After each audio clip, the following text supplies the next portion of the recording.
صحة شريبتكم، وإن شاء الله صيامنا مقبول وذنبنا مغفور بجاه الحبيب الرسول، واللي يصلي عني بيه يربح. واللي لا جيتكم بخرافة من التراث العالمي، وخرافتنا وحكايتنا فيها عبرة كبيرة ودرس كبير، واللي هي بعنوان اليتيم وجرة العسل. وبسم الله بديت وعلني بي صليت، وبحكاية من حكايات زمان جيت، وحبايبي وصحابي بيها وديت. يحكيو في قديم الزمان على راجل لبس عليه طرف خليه ما يعرفوا وين، كاسب الأراضي والديار والماشية، ماله لا يحصى ولا يعد. هيك الراجل ساكن في دار كبيرة عريضة تقول عليها قصر السلطان، وكانت عنده طفلة وحيدة، هذيك اللي خرج بها من الدنيا، ماتت أمها عن نفاس وخلتها له. الراجل برغم الخير اللي عاطيهوله ربي كان بخيل مشحاح ويحقر الناس، بالأخص الخدامة اللي يخدموا عنده، كان يستغلهم ويخدمهم نهار وليل، وما يعطيهمش حقهم لا في الفلوس ولا في الماكلة ولا في الراحة. وكل شهر يعطيهم كان 5 دينارات ويقول لهم احمدوا ربي. وما كان كريم كان مع بنته اللي اسمها سلمى. سلمى وصل عمرها 17 عام، كانت طفلة مزيانة وزينها ما فماش، الشعر الأصفر والعينين الزرق كيف زرقة السماء الصافية، الفم لولي والقد سرول، تقول أميرة من الأميرات، أما طبيعتها أعظم من بوها، مغرورة متكبرة أنانية وتحب روحها برشا، قلبها كاسح حجر، لا تعرف الحن ولا الرحمة. وكانت من اللي تفيق للي ترقد وهي قاعدة قدام المراية، تلبس وتزين، تؤمر وتنهي وتذل، ومع البالها بحد. مشت ليام وجت ليام، وجاو الخطابة من كل بلاد ومكان، واللي يخطبها يحقر باها وما يوافقش عليه، ويقول طمع في بنتي ورزقها. وحتى منها هي كانت ديما ترفض وتقول مستحيل نقبل بواحد يكون أقل من بابا في المستوى، أنا ما نقبل كان باللي أغنى منه 10 مرات، لازم راجل يكون عنده قصر أكبر من اللي عنا، وديار وأراضي أكثر من اللي عنا، ذهب وجواهر ومال ما يوفاش. والشي هذا خلى الخطابة يهربوا، وما عاد حد يتجرأ يدق باب دارهم. وهذا طبع سلمى وبوها، التكبر والغرور، وما يغزروا للعبيد كان من الفوق، وهمهم الوحيد المال والجاه والسلطة. من جملة الخدامة اللي كانوا عايشين ويخدموا عند هيك الطاغية وبنته، كان فما واحد اسمه محمود، طفل عاقل ومتربي، قلبه حنين وطيب، كان عايش هو وأمه في بيت صغيرة تحت هيك القصر، وكانت هيك البيت ظلمة معبية بالنداء، باردة سقعة، ما فيها كان حصيرة بالية وزوز جراري كلا عليهم الزمان وشرب. محمود استحمل التعب والذل من اللي هو صغير، خدم في الأرض وفي الدار باش ينجم يعاون أمه اللي كانت مريضة ومحتاجة للراحة، خاطر بعد موت بوه قعدت أمه تخدم وتكافح في دار الطاغية المتكبر، وعلى قد ما تحاول ترضيهم والنفع الله، كانت قلوبهم قاسية حجر عليها، وكانوا كل ما يلقاو فرصة يسمعوها الكلام ويذلوها، ما يقصروش ويقوموا بالواجب، ومع البالهمش بها تمرض ولا تموت، المهم تخدم خدمتها كاملة. وفي نهار من نهارات محمود لاحظ التعب والمرض الكبير اللي تمكنوا بأمه، المسكينة ما كانتش قادرة حتى تقف على ساقيها، توجع من الاستغلال والجحد. قوى قلبه ومشى لمولى الدار وبنته، يلقاهم يتعشاو ناصبين طاولة عليها الخيرات السبعة، ياكلوا يضحكوا ومش هاممهم حد. وكيف شافوا محمود واقف قدامهم ما عجبهمش الحال ومكنهم الغضب، صاحت سلمى في وجهه اش جايبك في هالوقت، ما نحبوش العينين وقت الطعام، جاي باش تحسدنا يا جيعان؟ اتلفت بوها وقالو بالحق الجيبك لينا وقت الطعام، وكان ناوي عالزيادة في الشهرية نقولك مضمض، وكان ناوي تطلب طعام نقولك تعيا وانتي تقبض. المسكين طبس راسه اكتم غصته وقالهم يا سيدي ويا لله، لا جيت طالب زيادة ولا ماكلة ولا فلوس، جيتكم في حاجة ان شاء الله تقبلوها وبارك الله فيكم من الفوق. أمي كلاها المرض والتعب ومحتاجة ترتاح، وأنا مستعدة نعوضها ونخدم في بلاصتها.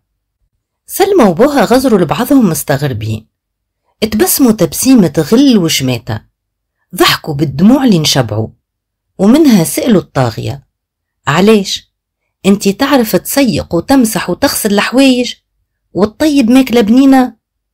جاوبوا محمود بكل ثقة في النفس نعم يا سيدي، نعرف ونقدر نعمل كل شيء، واللي تعمله أمي أنا مستعد نعمله، المهم هي ترتاح وتبرى وترجع لها صحتها. غزرت له سلمى من الفوق اللوطة وقالت له موافقين، هنا باش نجربوك، أما أقل غلطة ولا أي تقصير نرميك أنتي وأمك في الشارع. محمود فرح، استكثر خيرهم ووعدهم ما يشوفوا منه كان الخير. مشت ليام وجت ليام، ومحمود من اللي يقوم الفجر وهو يجري ويقول يا قلة الصحة، يطلع للقصر ويبدأ في التنظيف. مع 6 متاع الصباح يدخل للكوجينة يحضر فطور الصباح، ينصب الطاولة لسلمى وبوها، وبعد يخرج يجري للأرض ويخدم فيها. الظهر يمشي للسوق ويقضي ما لازم وناقص القصر، يروح ويشمر على ذراعه، يطيب فطور القايلة ويكمل تسيق وتنظيف. العشية يرجع للكوجينة يطيب العشاء ويحط الطاولة، ويقعد يستناهم لين يكملوا باش يصب لهم التاي ولا القهوة، ويقدم لهم ما لذ وطاب حاجة حلوة. وما تجي نص الليل إلا ما هيك المسكين ساقيه تتنفخ وحيله يتهد. تعدت 6 شهور ودوام الحال من المحال، بدأت تعب ياكل فيه وفي صحته، أما هو كان صابر وساكت، لا شكا ولا بكى. الأم المسكينة كانت شايفة وحاسة، وكل يوم تقوله يا وليدي برش عليك اللي تعمل فيه، راك باش تقتل روحك، اغزر لوجهك كيفاش صفاركي كعبة الليمونة، راك وليت كالقصبة في الريح. يحملها محمود يبوسها من راسها ويقولها ما تخافش عليا، غصرة وتتعدى، المهم انت ترتاح وتبرى، والباقي هون ويبقى الكل حديث. وفي ليلة من الليل يروح محمود لأمه وهو مريض في حالة، بدنه مدقدق والسخانة تقلي فيه، طول ترمي على الجراية البالية المقطعة ورقد، وامه تغزر له والدموع في عينيها. مع طلوع الفجر حل عويناته وقال يا رب. هو جي باش يقوم وتلعب عليه الدوخة ويرجع يتيح على بلاصته.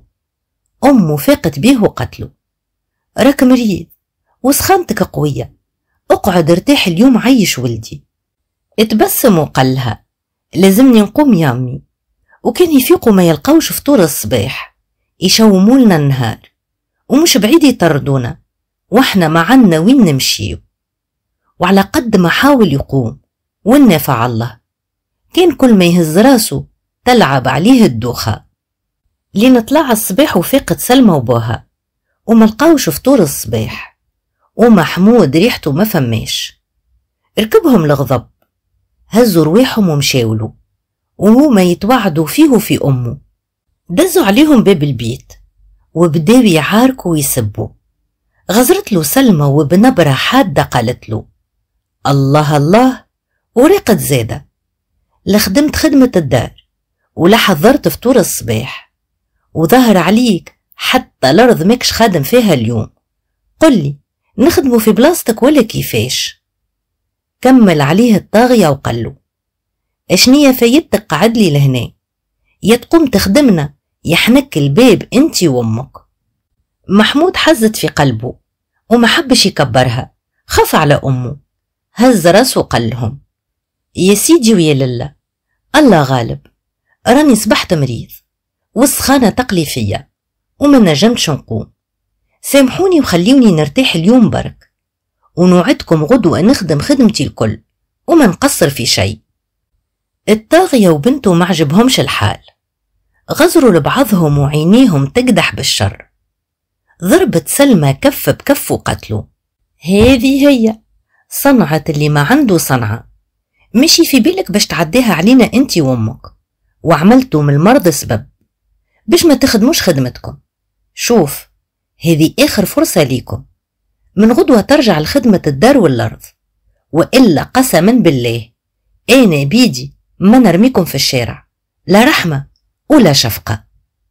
الأم المسكينة دمعتها هبطت، ومحمود بلع السكينة بدمها. اسكت وهز راسه بالموافقة، ما عنده حتى حل آخر غير إنه يطبس راسه ويخدم لين تبرأ أمه ويحلها ربي من عنده. اتنهد وقعد يخمم كيفاش يخرج ويخرج أمه من عيشة الظلم والقهر. هو حاير مهموم ويرجع له شاهد العقل، وتذكر سر كان بوه مأمنهم عليه من سنين. اغزر لأمه وقالها: يامي، مش عندك مفتاح بيت المونة المهجورة اللي بجنب بيتنا؟ مش بابا قبل لا يموت قاللنا اللي هو خبالنا فيها جرة عسل؟ جاوبته أمه: صحيح كلامك يا وليدي، أما بوك الله يرحمه وصانا لا نقربولها ولا نمسوها، كان وقت الشدة الكبيرة. اتبسم محمود وقالها: وها وجان النهار. ومن حينهم قاموا الزوز ومشاو لهيك البيت، ومحلوها كان بالريق الناشف. أول ما دخلوا لقاو الجرة في تركينة متراكن مغطيتها الغبرة وداير بها خيوط العنكبوت، أما كانت مغطية مليح بغطاء حافظ العسل اللي في وسطها. هزها محمود مسحها ونظفها، وبدا يحل فيها بشوية بشوية، يلقاها معبية للفم بالعسل الصافي اللي شاهي. غط الصبع وحب يذوق منها شوية، وإذا بيه حس بالدم جري في عروقه وبدا يتحسن من مرضه.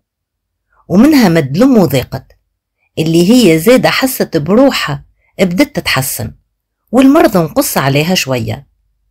اتعجبوا وفي نفس الوقت فرحوا، وعرفوا اللي هيك العسل فيه سر وبركة عظيمة، وقعدوا يدعيوا لبوه بالرحمة والغفران على هيك الكنز اللي خلاه لهم. ومن نهارتها ولاو ياكلوا منه، وتحسنت صحتهم، وزال المرض والتعب عليهم، وسبحانه معظم شانه. كانت جرة العسل كل ما تنقص، كل ما ترجع تتعبى من أول وجديد، كينها لا تمست ولا حد كلا منها. ورجع محمود وامه لخدمتهم بقوة ونشاط، قوة تهد الجبال، لا عاد يحسوا بمرض لا بتعب مهما شقاو. وفي نهار من نهارات خرجت سلمى تعمل في دور على حصانها، تحب تتمتع بالشميسة والنهار الدافي، وإذا بحنش صغير خرج في طريقها. الحصان هيج وماج، ولا ينقز من بلاصة لبلاصة لين طيحها، وكمل عفسلها على ساقيها زوز كسرهم لها، وليت تصيح وتعيط وتبكي من قوة الوجيعة. جري بها بوها وجابلها أحسن طبيب في المدينة، جبرلها ساقيها وقال لهم لازمها تقعد مجبرة شهور وشهور، وما لازمهاش تتحرك من بلاصتها، وإلا راهي تزيد تضر روحها. وما تتأملوش برشا، كيف تبرى راهي باش تولي تمشي وتعرج. سلمى ولت تبكي على حالتها، وبوها حزن وحار وقلبه وجعه على بنته. وتعديت أيامات وسلمى تبكي وتصيح من الوجيعة اللي في ساقيها. محمود اللي كان يغزر ويتفرج من بعيد غضو حالها، قلبه رق، وقال: علاش ما نعاونهاش بالعسل اللي عنا، بالك شي تبرى وترجع تمشي على ساقيها. ومن طيبة قلبه مشي لمولا الدار الطاغية وقال له: يا سيدي، خليني نجرب نعطي لبنتك شوية عسل من الجرة اللي خلاهالنا بابا، تاكل منه لعل فيه الشفاء ويخفف عليها.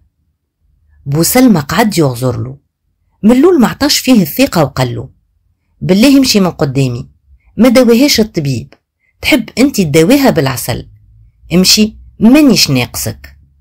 في الليل كثرت الوجيعة على سلمى، لين ولات تنتش في شعرها وما عادش قادرة تتحمل. وقتها بوها رضخ وقرر انه يجرب العسل متاع محمود.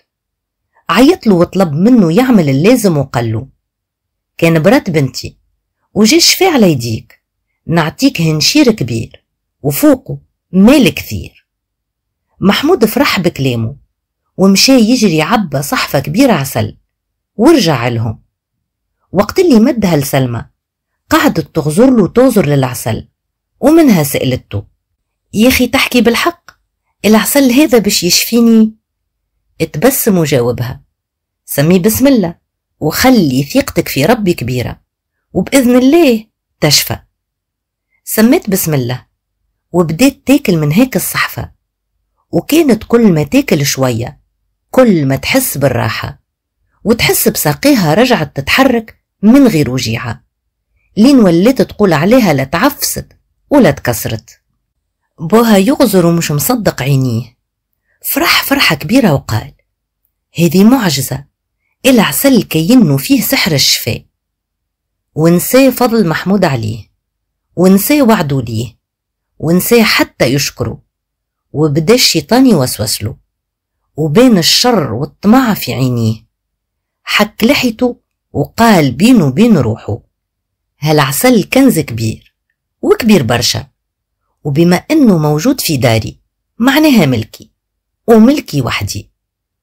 غزر المحمود بكل خبث وقال له: قل لي عايش ولدي، العسل هذا بالحق بوك هو اللي خلاه لكم؟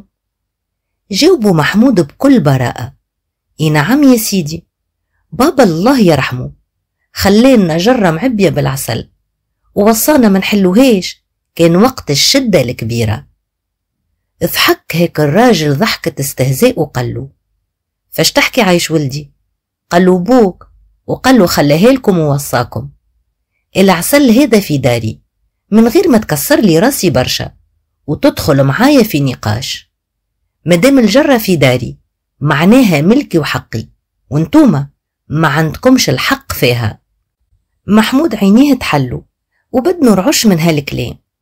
جاوبوا في حلقه غصة: يا سيدي، الجرة ورثنا الوحيد اللي خلهولنا بابا. صاح الطاغية وضرب على الطاولة وقال له: قلتلك ما غير نقاش زايد، وإلا طوف الحال نرميك انت وامك في الشارع. محمود سكت وقبل بالظلم، خاف على ميمته تتلوح في الشارع، ومشى هو والطاغية البيت المونة ومد له جرة العسل، وأول ما خداها منه عنقها وقال له: الجرة وخديتها، ونحبك تو تلم قشك انت وامك وتخرج عليا من داري، وإلا نشكي بيكم وندخلكم للحبس. وبالفعل خرجوا وقلوبهم حزينة، مقهورين ومش مصدقين كيفاش رماهم وتخلى عليهم، لا رحمة ولا شفقة.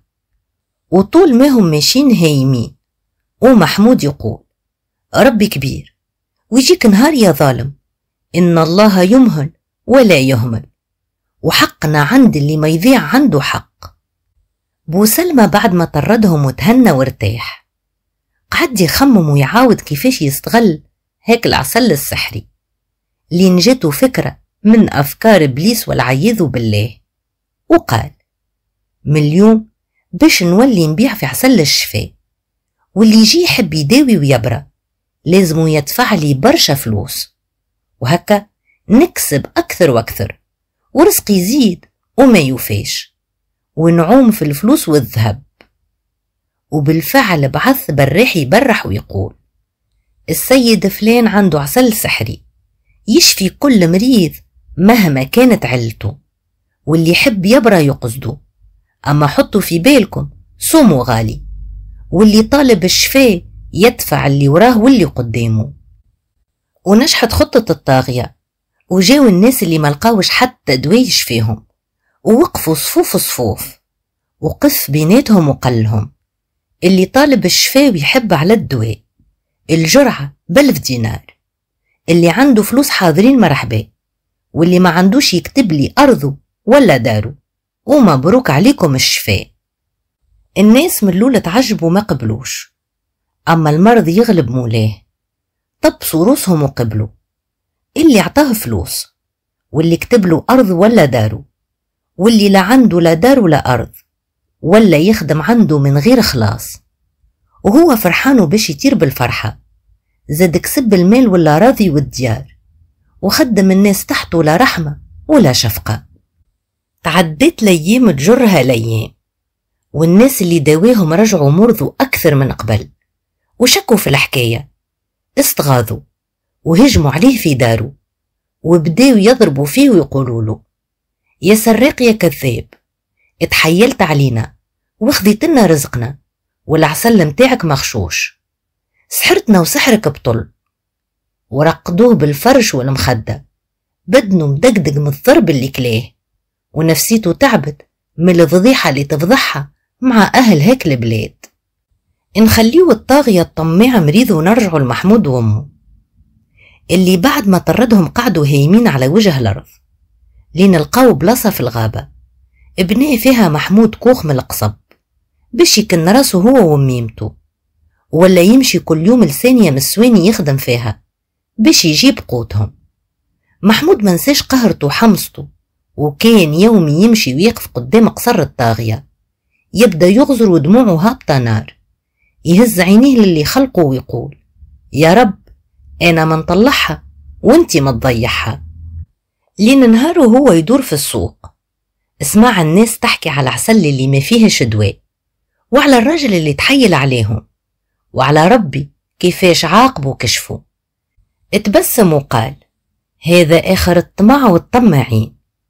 اقضى ما لازم وشد طريقه ورجع لأمه.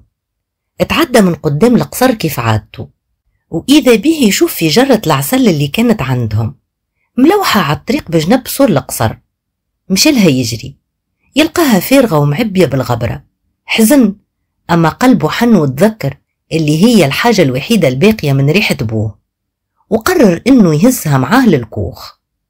وأول ما دخل بها وشافتها أمه بكيت، اتحسرت وحست بضيق كبير. اتذكرت رجلها وتذكرت هيك العسل اللي شفاهم. في الليل وقبل لا يرقدوا نظفها محمود وغسلها مليح وحطها في تركينة متراكن، وتذكر إلي الخطا الأصلي متاعها هزوا معاها قبل لا يخرج من القصر. جبدو غطاها مليح ومشي رقد. الصباح فقت لأمه وبدأت تحضر في حاجة لولدها يهزها معاه يتقوت بها نص النهار. هي حايسة وجات عينها على الجرة، اتنهدت وتفكرت أيام الخير. مشات لها مسحت عليها ومنها هزت الخطا، وإذا بها تشهق فرد شهقة، وبدأت تنادي بصوت عالي: يا محمود فيق، إجا يا وليدي. سبحان الله.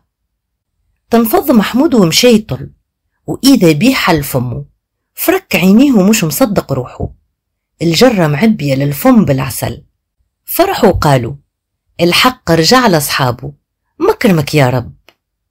وبرجوع العسل قرر محمود وأمه يفيدوا بيه الناس ويداويوهم من غير حتى مقابل، والفقير قبل الغني. وخرج بالريح يدور وينادي: كل مريض يحب يتعافى، والفقير قبل الغني يمشي لمحمود اللي ساكن في البلاصة الفلانية، ياخد العسل من غير مقابل، وكله لوجه الله تعالى. وبالفعل مشاولوا الناس واخذوا من غير مقابل، وكان كل من ياكل منه يشفى في الحال، ويقعد يرحم عليهم ويدعي لهم كان بالخير. لين نهار من نهارات محمود قاعد ودخلت عليه سلمى، ترمت تحت ساقيه وقتله: أنا نعرف اللي احنا ظلمناكم وقهرناكم، أما بابا مريض ومريض في حالة، جبت له الطبة والكلهم قالوا لي مستحيل يمنع، مرضه خطير، وأنا ما عادش قادرة نقعد نتفرج عليه، راهو كل يوم حالته تتعكر أكثر من النهار اللي قبله. ووقت اللي سمعت باللي عندك العسل الشافي واللي انتي تفرق فيه بلاش، جيتك نجري طالبة العفو منك، وحتى كان ما حبيتش تعطيني من غير مقابل، أنا مستعدة نعطيك اللي تطلب، المهم تعطيني من العسل. محمود يسمع في سلمى وشاف الدموع والقهرة في عينيها، وتفكر الظلم اللي ظلموه لهم هو وامه. تفكر كيفاش بوها فكلهم جرة العسل، وكيفاش طردهم لا شفقة ولا رحمة، ومن غير ما يزيد يفكر قالها: أنا مستعد نعطيك شوية من العسل، أما بشرط، وشرط واحد، نحبك تعطيني ما تملكه الكل، إلا قصر ولا راضي ولا رزاق والمال، وكل ما تحت يديكم، وكيما انتوما طلبتوا من الناس المقابل كي كانت عندكم الجرة، أنا زادة نطلب المقابل. سلمى من الأول تردت، ومن بعد وافقت على شرطه، وتم اللي حب عليه محمود الكل. الطاغية بعد ما كلام العسل البرا ورجعت له صحته من جديد، أما لقى روحه فقير ما عاد يكسب شيء، وسكن هو وبنته في كوخ صغير، وولاو يخدموا خدامة في الأراضي والسواني، وذاقوا الشقاء والتعب، وفهموا الذل والجوع والبرد، على عكس محمود وأمه اللي ولاو يسكنوا في القصر الكبير، أرزاقهم كبيرة وخيرهم في كل مكان. وبرغم العيشة المرتاحة والنفوذ اللي ولا عندهم، عمرهم لا تكبروا لا تغروا، قعدوا يعطيوا للناس في العسل من غير حتى مقابل، وكانوا يعاونوا في الفقراء والمحتاجين، واعطوا الكل خدام عندهم حقه بالوافي، حنوا عطفوا قالوا: هذا من خير ربي. ومشي يا زمان ويجا يا زمان، وتعدت السنين والأعوام، وتزوج محمود من امرأة مزيانة طيبة وقلبها صافي، وعاش مرتاح متهني في نعيم مع أمه ومرته، حبوه الناس وكانوا ما يدعيولو كان بالخير. وعلى طول هيك السنين سلمى ما تلفتلها حد ولا طلبها للزواج، وكانوا الكل يتفاداوها خاطر عرفوا حقيقتها الخبيثة وشرها وظلمها هي وبوها. الطاغية كان يوم يهز بنته ويمشيوا يقعدوا يغزروا للقصر من بعيد، يتحسروا نادمين على اللي عملوه، وما في فهمهم كان يا لو كان يرجع بينا الزمان ما نظلموا حد وما ناكلوا حق حد وما نطمعوا في حد. وكما قالوا ناس زمان: الطماعي بيت ساري والطمع اهلك مولاه. ومشيت عليهم وخليتهم، بوذني سمعتهم وبعيني مذيتهم. إن شاء الله تكون الحلقة عجبتكم، وما بقالي كل باش نقولكم إلى اللقاء في خرافة أخرى وفيديو آخر ومغامرة أخرى ورحلات أخرين إن شاء الله. ما تنساوش اللايك والبارتاج اللي بالحق نستمد منه القوة متاعي ونستمر إن شاء الله. نحبكم برشا برشا. توا تبقوا على خير. باي باي.